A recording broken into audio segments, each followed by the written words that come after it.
I think there's like a number of questions that we need to address. Oftentimes, when we talk about technology and Muslims, it's often in a very oppositional relationship.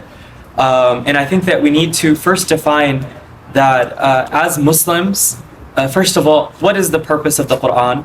What is the Quran trying to teach us? And what do we learn, from early Islamic history of how our relationship is with other civilizations? Because that's what this is, right? It's a dialogue, it's an interaction between the Islamic civilization and the sort of the modern Western civilization. And oftentimes, people say over the past 200 years that why did Muslims adopt technology, right? Why did Muslims adopt the steamship, the train, etc. All of this stuff, right? That why are Muslims always lagging behind technologically, even politically and socially, right? And that's why, over the past 30 years, Muslims have directed all of their talent into med school, right? Everyone becomes a doctor. We need to, as Muslims, understand that our relationship with technology is always going to be a nuanced one, right? And we don't need to approach it with insecurity. And I think, in my study of history over the past 200 years, there's been a deep, lingering insecurity in which we engage the West, right? That we see ourselves as inferior and that we need to always play catch up, right? This idea of playing catch up, we need to race wherever America is, we need to be there, right? And this has really, really hurt us in so many ways. Why? Because as Muslims, that means that we are uncritically adopting everything that the West is producing. The West is critically producing what they're doing and critically rejecting what they later produce, right? I mean, just today there is so much discourse, right, about banning cars, right, about creating, a sort of bus-based culture, what they call urbanism, right? 80 years ago, Europe and America were criticizing the Muslim world for not having roads for cars, right? And so now what the Muslim world did was they built roads inside of all of our old cities. When you go to Lahore, when you go to Hyderabad, when you go to Morocco, Cairo, these cities are hellscapes, right? Out of what? Insecurity, right? And now the West is saying that we really shouldn't have roads anymore because this is not conducive to human civilization. Yeah, we said this 100 years ago, right? But rather 1,000 years ago. So we had no intelligent way to which to approach technology. So what you had was two camps of people. You had the ulama, the scholars, whether it was in Morocco, Algeria, India, Afghanistan, who did not necessarily know what was going on, but they knew that uncritically following the West was not a good idea. They knew at least that much. And on the other hand, you had all of these Muslim technocrats. What you would have is you would have Muslims.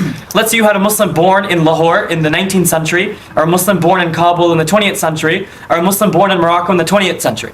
And what you would have is you would have these Muslims, the brightest minds. They would go to Europe, they would study in France, they would study in Russia, they would study in England, and they would come back home and they would tell everyone that unless we don't do what Europe is doing, we're going to fall behind. And let's critically do what isn't that what happened? For 200 years, right? And so what happened was that Muslim countries are a third-rate mirror image of Europe, right? Neither is there proper, genuine Islamic values or genuine Islamic architecture in our countries, nor is there, really successful, a modern Western project. People who go to Dubai, Dubai tried to self-style itself as a Muslim Las Vegas. People would rather just go to Las Vegas, right? Why would you go to Dubai? So you lose out on both. This is this idea of khasira dunya wal akhirah. You lose out on this world. Neither do you have respect from the West, and neither do you have respect from the angels. This is khasira dunya wal akhirah. Right? And as Muslims, we need to really think about that. What is an intellectual approach to any new political, social, or technological innovation that comes into our lands? And when people say, the ulama have done, ye sab Maulvi log, ye sab mullah log, Islam ko barbad kiya, Muslimanon ko barbad kiya. Isn't this what they say, that Muslims have ruined, or the Maulanas have ruined Islam? But what they have what? Stopped progress. This idea of taraqi, this is the word in Arabic, Persian, and Urdu. They said that, these scholars have stopped progress, right? That we would be just like London if it weren't for the ulama, right? They say that the ulama and the Sufis, they held us back. This is the discourse. Any Muslim country you go to, I guarantee it, you're going to hear the exact same thing. Morocco, Egypt, Algeria, Syria, Palestine, Pakistan, Uzbekistan, you name the country, they're all going to say the exact same thing. The ulama have held us back, otherwise we would be like London and Paris. And I always tell this to people that as Muslims, first of all, take the religious angle outside of it, right? Just just take a social, mental well-being level. Look at a country like Japan.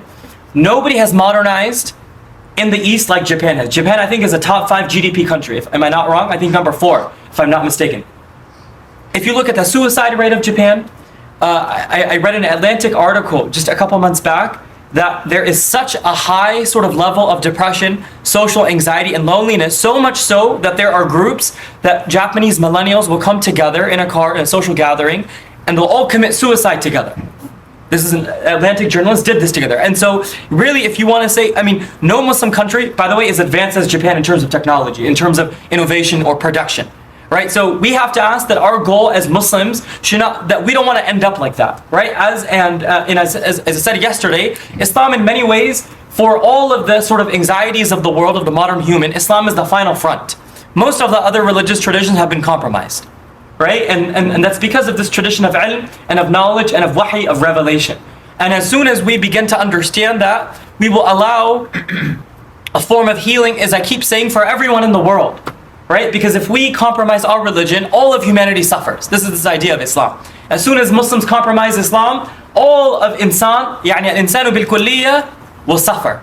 Right? And so that's why any approach cannot be reactionary, nor can it be uncritically adopting. And I would say we have seen both of those. Unfortunately, either it's incredibly reactionary. We're saying we're not going to adopt anything from the West, which is problematic, right? Because we know that from the own life of the Holy Prophet ﷺ, that he took, war mechanisms from the Sasanian Iranians. Sayyidina Salman al-Farsi gave him battle advice about the trenches in the Battle of Khandaq. This hadith comes in Bukhari. This is not Darimi or Tirmidhi. Hadith comes in Bukhari. Further along, Sultan Muhammad Fatih, when he took Constantinople in 1453, the same person, the Prophet said in the Musnad of Imam Ahmad, لَتُفْتَحُنَّ الْقَسْطَنْطِنِيَّةَ فَلَنَعْمَ الْأَمِيرُ أَمِيرُهَا وَلَنَعْمَ الْجَيْشُ ذَلِكَ الْجَيْشُ. The Prophet said this also in the Battle of Khandaq, very curiously, that you will conquer Constantinople, and what a wonderful army that will be, and what a wonderful leader that will be. And we know the only way that Sultan Muhammad Fatih was able to do that was he enlisted the help of Greek cannons. There was a Greek engineer by the name of Urban II, and he recruited, Sultan Muhammad Fatih recruited his help to engineer cannons. These were not Muslim inventions, right? And so, this is something important to remember, that Muslims of all times have always understood that there is a natural interaction, that Allah puts certain skill sets and certain ideas across civilizations. Why does Allah do this? لِتَعَارَفُوا بَيْنَهُمْ. They might come together, right? This is the purpose of this. Not one qawm is not going to have the wisdom of everything. One qawm is not going to have the skill set of everything. This is one of the wisdom Allah spreads, just like Allah spreads wealth in the ummah, right? Allah spreads knowledge in the ummah. Allah spreads skill sets in the ummah. Why? لِتَعَارَفُوا بَيْنَهُمْ. That civilizations may come together, right? And no religion brought civilizations together in the way that Islam has done for 1,000 years, right? And again, because it wasn't reactionary and it was very nuanced, right?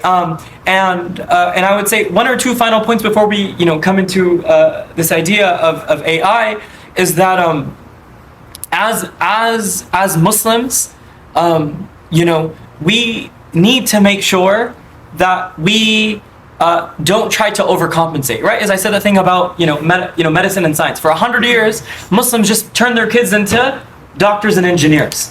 What that meant was that Muslims did not produce any philosophers. Muslims did not produce any poets. Our literature of the past 100 years is lacking. 1 billion Muslims, literature is incredibly lacking. Muslims have not produced, literary thought in 150 years because we just send everyone to study either engineering or medicine, right? And this is not to say that medicine and engineering are not important, but you don't need to send 85 kids out of a 100-person community to go become a doctor. I think that's a pretty reasonable ask of our ummah, right? Imam Ghazali said in his era, he mentions this Ihya Ulumuddin, he said that too many kids are becoming ulama. We need more kids to become physicians. He said this 1,000 years ago in Iran. Obviously the situation has flipped, and I think that in the late 19th century, Muslims were so insecure about their production of science and knowledge that what they did is they went back into their past and they elevated figures that had never been elevated before. For example, Ibn Rushd and Ibn Sina. These are people who were considered knowledgeable. Ibn Sina was called al-Hakim al-Thani, the second Hakim after Aristotle. But Ibn Sina, Ibn Rushd were not considered the mujaddids of the ummah. it was people like Imam Ghazali, Imam Razi. So we literally erased figures. We erased the thought of Imam Ghazali, Imam Razi, Maulana Rumi, because we felt like Europe didn't validate them. Whereas Ibn Rushd and Ibn Sina, we know that much of the Enlightenment was sort of inspired by the thought of Ibn Rushd and Ibn Sina, right? So that means we literally rewrote our entire civilizational history to make it legible to non-Muslims. That means that we disconnected ourselves from figures like Imam Ghazali, Imam Razi, Bayezid Bastami, Junaid Baghdadi, all of these people. Why? So that we could get validation from the West. And that has hurt us. And only very recently, in the past 20, 30 years, have we really had a revival with these great Islamic figures. You know, Shah Waliullah, Shah Abdul Aziz al-Dahlawi, Mirza Abdul Qadir Bidil. You know, all of these figures were so, I mean, just Mirza Abdul Qadir Bidil was this great poet from India. I mean, he's a poet, but really he's a philosopher. If you just take his philosophy and you take 5 European philosophers, they cannot compete with this one person. But because out of insecurity, right, we literally erased, you know, incredible figures from our civilization that could have helped us to chart a new path, right? And so as Muslims, if we want to create a new modernity, a way to live in the world that is modern, but that is also sort of genuine to our own values, we need to make sure that we don't do it out of insecurity, we don't do it out of seeking validation or out of overcompensation. And I would say these are the three things that have marked Islam over the past 200 years. Because as I keep mentioning, the Ummah is in a state of trauma. We are still in a state of trauma over the past 200 years, right? And so when you're in a state of trauma, you can't think clearly, right? There's no yaftagi. You literally can't see, right, the road. But I think that now so much time has passed that we need to have honest and sincere conversations about some of this stuff. And now moving on to AI, you know, artificial intelligence. I think that, you know, giving a very brief analogy. So Teddy Zhang is this columnist at the New Yorker. He's a tech expert, and he had a really good article comparing the function of what ChatGPT is and sort of how AI works, right? And he sort of talks about how the best analogy that you can make of it is that AI, in the same way that we have, you know, a picture, right? And let's say you have, you know, this high resolution picture, and you're trying to compress the image. What will happen is that it'll take a snapshot of all of the details in that, and it will try to approximate whatever resolution is missing. Right? This is exactly what happens with AI, right? It'll take a snapshot of the entire web, whatever text that you upload onto the web. It'll take a snapshot of all of that, and then it'll approximate an answer, right? And then it's been taught grammar.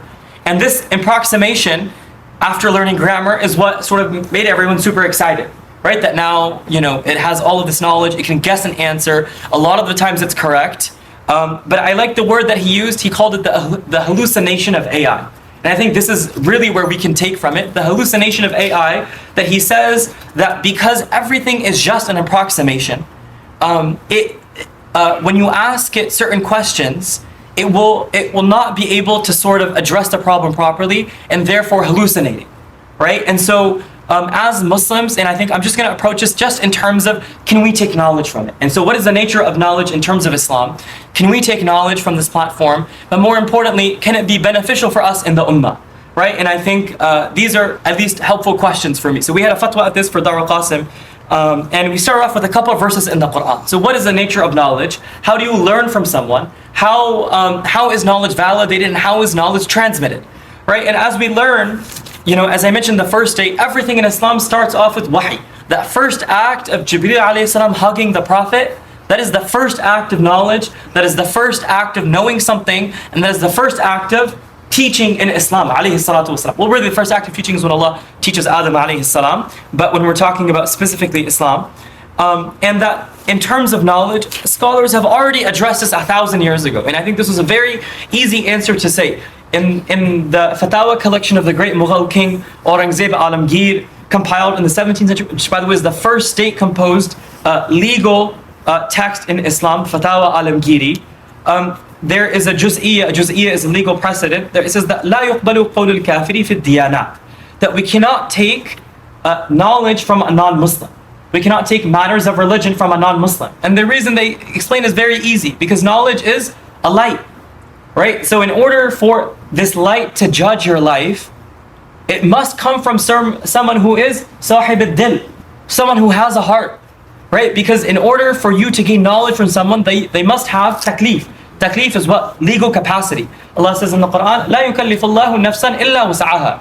Right? So all of us have legal capacity, right? That A child does not have to pray salah, right? You cannot force a child to pray salah because he is not mukallaf. A child does not have to fast because he does not have legal capacity, right? Also in Islamic law, a child is not allowed to have commercial dealings. A child cannot marry themselves because they are not mukallaf, right? And so this knowledge begins with this idea of taklif, that people have legal capacity, right? I.e. that they are people who acknowledge they have the right aqeedah, right? They have knowledge of Allah subhanahu wa ta'ala. They affirm Him as one. They acknowledge the prophets, right? And so they have this light within them, and that knowledge, remember, is part of the sanad, right? The knowledge is part of this chain that goes back to the Prophet, alayhi salatu wassalam. And so every fiqh book of all the four madahib will tell you very clearly, right, that knowledge can only be something that has been transmitted from you to your teacher back to the Holy Prophet, alayhi salatu wassalam.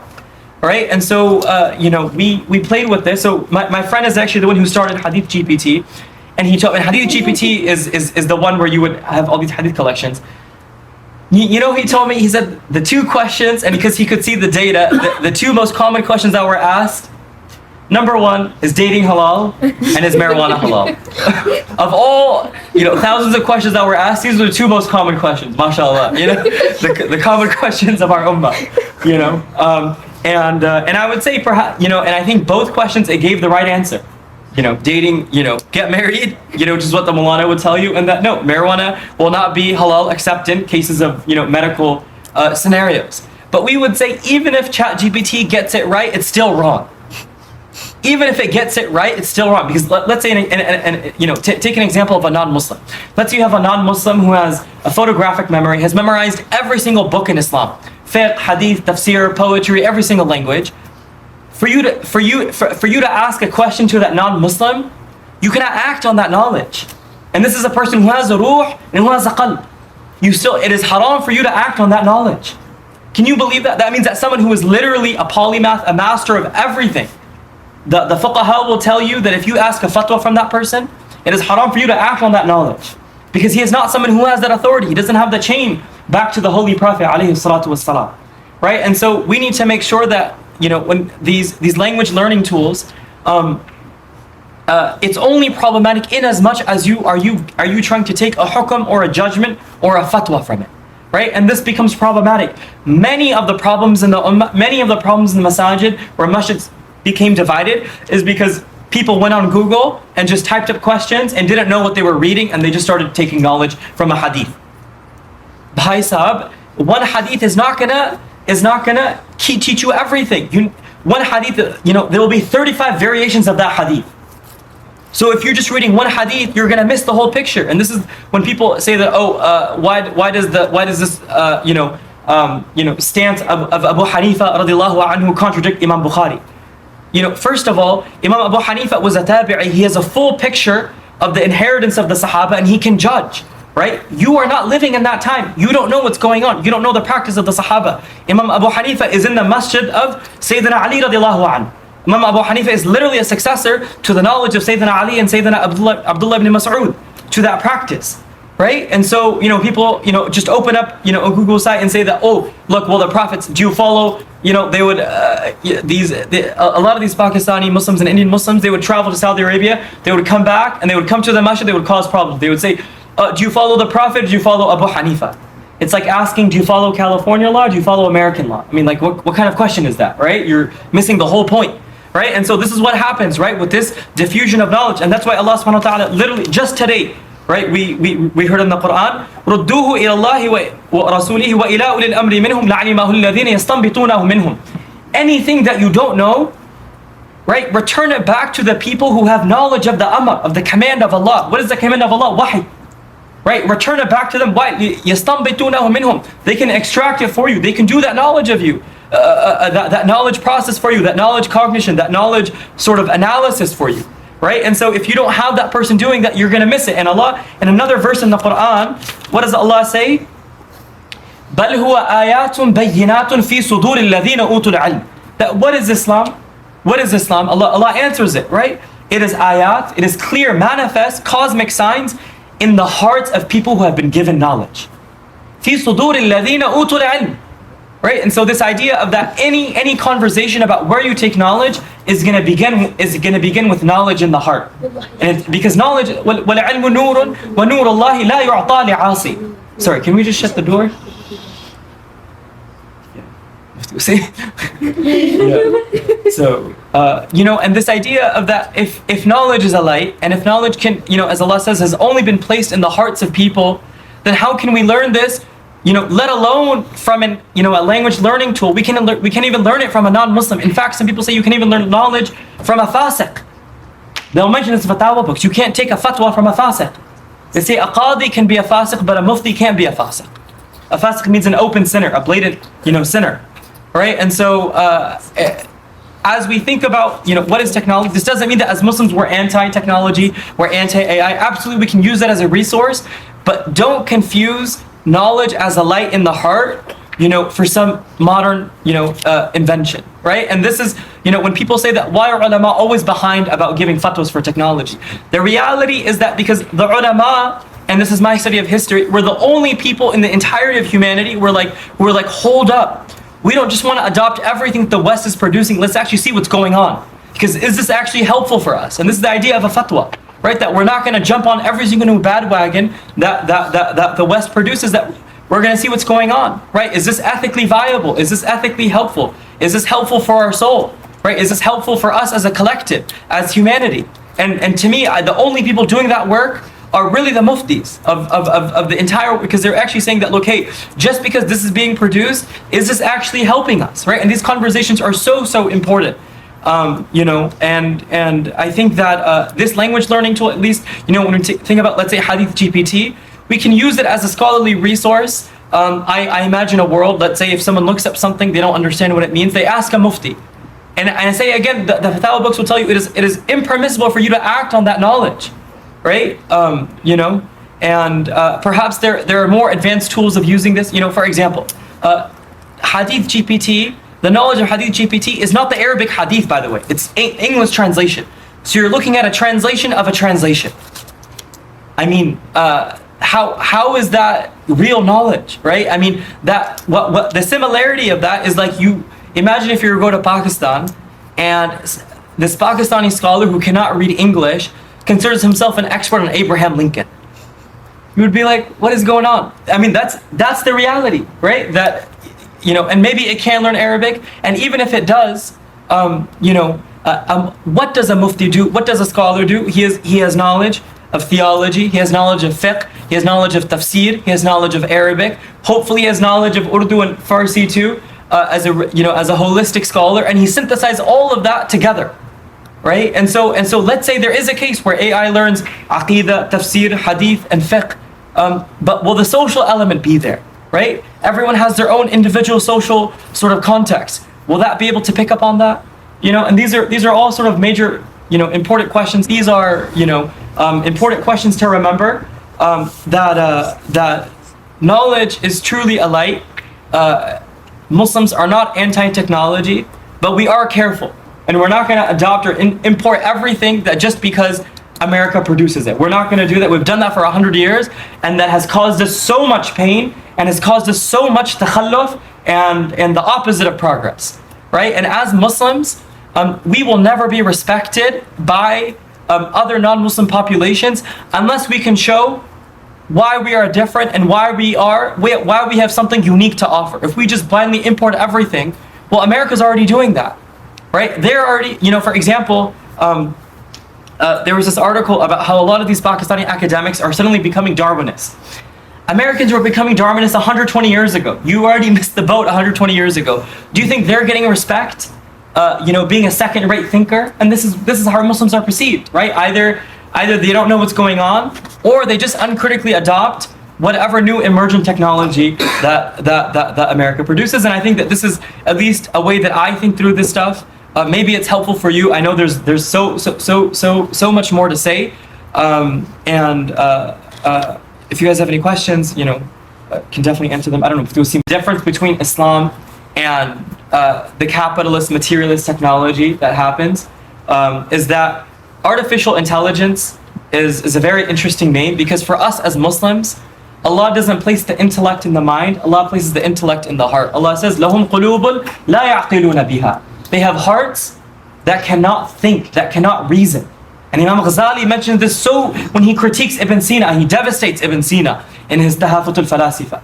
That this is the difference between Muslims, that we believe our intellect is in the لَهُمْ قُلُوبٌ لَا يَعْقِلُونَ بِهَا. Right? That this, and that's why everything comes back to this. And you know, AI cannot figure out spirituality. And this is ruhaniya, it will never be able to figure out. And again, this doesn't say that we can definitely use it, and it will be a great scholarly resource, a great resource for students of knowledge, and I think it can definitely uplift, and we should not be anti it. 100 years ago, some fatwas would come out and say, you know, trains are haram. I don't know if that was an actual fatwa, but there were some strange stuff like that, and I think that now we're in a position where we're no longer in that state of trauma as an ummah, and we can think more carefully, more lucidly about some of this stuff, and again, to show what Muslims can offer very uniquely in this world. I mean, just this idea of taklif, of legal capacity, of knowledge. No other religious tradition has this, right? And if we were to share this with them to show that this is what we have, techno-ethics, that we have our own form of ethical tradition that the Jewish tradition doesn't have, the Christian tradition doesn't have, because we as Muslims, not only did we have, as I mentioned today in the tafsir, we had the tazkiyah tradition of Sayyidina Isa alayhi salam, and we had the law of Sayyidina Musa alayhi salam, and it synthesizes both in ways that no other civilization has ever had. In that same vein, in that same lens, any new technology, when we synthesize it with fiqh, we will do things with it that no other civilization can really do. May Allah grant us tawfiq again. As we said today after the khatira, رَبَّنَا آتِنَا فِي الدُّنْيَا حَسَنَةً وَفِي الْآخِرَةِ حَسَنَةً. May Allah give us beauty in this life, and may Allah give us beauty in the afterlife. Hasana from Husan, right? وصلى اللهم على سيدنا محمد وبارك وسلم. جزاك الله خير.